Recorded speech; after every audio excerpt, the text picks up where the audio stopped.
batina eu aprendo a louvar e adorar. Eu aprendo a amar meu irmão e unidos cumprir a missão. Eu aprendo a amar a palavra e guardá-la no meu coração. Eu aprendo a amar a palavra e guardá-la no meu coração. Olá, tudo bem? Lição 8. Consolem o meu povo. Isaías 40, verso 9, diz assim: Você que traz boas novas a Sião, suba num alto monte. Você que traz boas novas a Jerusalém, erga a sua voz com fortes gritos, erga, não tenha medo. Diga às cidades de Judá: aqui está o seu Deus, consolem o meu povo. A partir do capítulo 40, o livro de Isaías muda de perspectiva e foco. A mudança parece ser tão drástica que estudiosos críticos do livro chegam a afirmar que, a partir desse capítulo, temos um novo autor. Esse autor teria vivido no período após o exílio de Babilônia e, por isso, podia saber tanto a respeito daquele período, incluindo o nome do libertador, Ciro. O raciocínio por trás dessa posição, além da mudança de foco, é que não existem profecias preditivas, ou seja, não há como Isaías, no 8º século a.C., ter falado do cativeiro babilônico e da conquista de Ciro, eventos que aconteceriam somente entre os séculos 7º e 6º antes de Jesus. Essa ideia, ainda que comum nos meios acadêmicos, não deve ser aceita por duas razões. A primeira, mudança de tema não indica mudança de autor. Indica apenas que o foco passou de um tema para outro que, de alguma forma, está ligado ao primeiro. E profecia preditiva é elemento comum nas Escrituras. A não aceitação dela pressupõe uma visão naturalista e ateísta que não permite a ação de Deus, afinal de contas. Por fim, o uso de expressões no passado para o retorno do exílio e a reconstrução da cidade a partir de Isaías 40 não pode ser tomada como favorável a esses autores, porque mesmo em Isaías capítulo 1 até o 39, elementos no futuro são referidos como estando no passado ou no presente, como os casos de Isaías 7,14 e também capítulo 9, versos 5 e 6. Afastadas as pressuposições de um autor novo e outro tempo para o texto, devemos perguntar se realmente o capítulo 40 rompe com os capítulos anteriores e muda completamente o foco. Analisando o capítulo 39, a resposta é, evidentemente, não. O capítulo 40 não rompe com os anteriores, mas continua no tema geral do livro, mas com uma mudança de perspectiva, entendeu?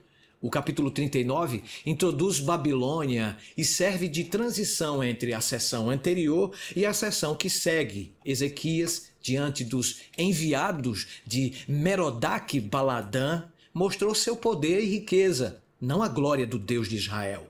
Por isso, as gerações seguintes seriam enviadas para a Babilônia, não para contemplar a grandiosidade da cidade, mas como exilados, porque se esqueceram da majestade de Deus, o nosso Senhor. Não obstante, como é central à aliança, o exílio não visava destruir o povo, mas humilhar sua cerviz e fazê-lo relembrar que sua prosperidade, poder e força estavam fundamentados na fidelidade ao Deus Todo-Poderoso. Por isso, o Senhor anunciou profeticamente que o exílio não duraria para sempre, mas se estenderia somente por um período, no qual ele enviaria mensageiros para consolar seu povo, anunciando que eles haviam sido perdoados. Seu perdão adviria, como é requerido pela aliança, do ato de escutar a voz de Deus, arrepender-se e endireitar seus caminhos, como já havia sido declarado no capítulo 1 deste livro. A mensagem do capítulo 40 inicia com uma declaração direta de que a dor e o pranto de Judá deveriam ser consolados. O sentido mais básico do termo hebraico utilizado, nahan, é entristecer, arrepender, mas que na forma utilizada recebe o sentido de confortar. Não obstante, o uso do verbo aqui aparece cumprir dupla função. A primeira, e mais direta, é anunciar o conforto e o fim das dores. E a segunda é anunciar o meio pelo qual o fim do exílio e o conforto chegaram. Arrependimento. E não somente o arrependimento declarado, mas aquele que transforma e endireita a vida. A declaração do verso 1, portanto, apresenta o resultado das ações descritas nos versos subsequentes. Deus agirá expiando os pecados de Israel, ou seja, perdoando a nação, e o povo agirá endireitando o caminho para a chegada do Eterno. Nesse momento, a visão profética parece ir além do retorno de Babilônia para algo muito maior, a chegada de Deus, o dia do Eterno. A linguagem de comparação entre a grandiosidade de Deus e a diminuta existência das nações serve para contrapor a grandeza orgulhosa de Ezequias, bem como a grandiosidade que o povo encontraria em Babilônia. Deus é o Criador, cujos desígnios não conhecem frustração nem podem ser sondados. Sua glória seria manifesta diante de Israel e de todas as nações. Nada nessa descrição parece ser limitada, nem pode ser, ao período do retorno de Babilônia. A chegada de Deus no capítulo 40 é uma menção muito clara à inauguração do reino messiânico. A ideia de Emanuel retorna, ainda que o nome não apareça nos versos 3, 9 e 27 até o 31. Deus é o soberano de Israel, que não se afasta de seu povo e o acompanha ao exílio. Também o traria de volta, permanecendo com ele no futuro mais longínquo, quando não apenas as aflições de Israel seriam consoladas, mas a base e a razão de seus sofrimentos seriam destruídas. Noutras palavras, nos tempos vindouros, as iniquidades e pecado de Judá e Israel findariam. De que forma, pastor? Você pergunta. Pelo pagamento de suas iniquidades e culpas. Esse pagamento não seria oferecido por Israel, mas seria uma ação de Deus. Ou seja, a chegada de Deus incluiria o pagamento dos pecados de Judá. Essa profecia aponta, portanto, para a real maneira de resolver o problema do pecado, a ação divina que se daria pelo Messias, algo que fica ainda mais explícito nos capítulos seguintes, principalmente no capítulo 53, quando fala sobre o Messias sofredor.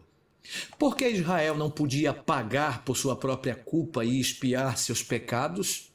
A resposta é encontrada na própria história pregressa de Israel, Judá e seus reis. O contexto das ações de Ezequias, um rei bom, mas ainda um rei humano, demonstra que o ser humano não consegue manter a justiça e a perfeição necessárias para o colocar além do pecado. Por isso, somente Deus poderia lidar com o pecado, a iniquidade e a culpa de maneira definitiva e completa.